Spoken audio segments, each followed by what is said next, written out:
অস্ট্রেলিয়ার বিপক্ষে লজ্জাজনক হারের পর আগামীকাল আবারও মাঠে নামছে বাংলাদেশ।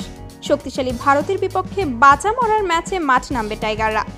যে করেই হোক বাংলাদেশকে সে ম্যাচটি জিততেই হবে, তা না হলে সুপার 8 থেকে বিদায় নিতে হবে বাংলাদেশকে। যদিও ম্যাচের আসল ফলাফল জানা যাবে ম্যাচ শেষেই, তবে ম্যাচের একদিন আগেই সে ম্যাচে আসলে কোন দল জিতবে তা জানিয়ে দিল জ্যোতিষী টিয়া। অস্ট্রেলিয়ার বিপক্ষে ম্যাচ হেরে বাংলাদেশের সামনে এখন ভারতের চ্যালেঞ্জ। সেমিফাইনালের স্বপ্ন টিকিয়ে রাখতে বাংলাদেশকে যে কোনোভাবেই জিততে হবে ভারতের বিপক্ষে। এখন পর্যন্ত 13টি টি-20 ম্যাচ দু দলের মধ্যে হয়েছে, যার মধ্যে 12টি ভারত এবং একটি ম্যাচ জিতে নিয়েছে বাংলাদেশ।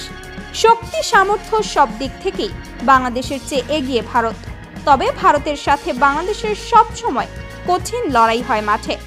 বাংলাদেশ ভারত ম্যাচ মানেই আলাদা একটা উত্তেজনা।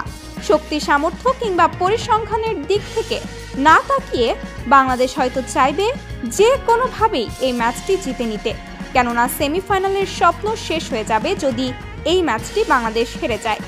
যদিও টি-20তে ছোট দল বলতে কিছুই নেই, যে কেউ যে কোনো দলকে হারানোর ক্ষমতা রাখে। এছাড়া বাংলাদেশ যদি অস্ট্রেলিয়া ম্যাচের ভুল সূত্রে নতুনভাবে গর্জে উঠতে পারে, তাহলে ভারতকে হারানো অসম্ভব কোনো ব্যাপার নয়। তবে তাদের হারাতে হলে ব্যাটসম্যানদের অবশ্যই ভালো করতে হবে, বড় সংগ্রহ করতে হবে, তাহলেই জয় সম্ভব। কারণ টি-20তে নাম্বার 1 দল এখন ভারত।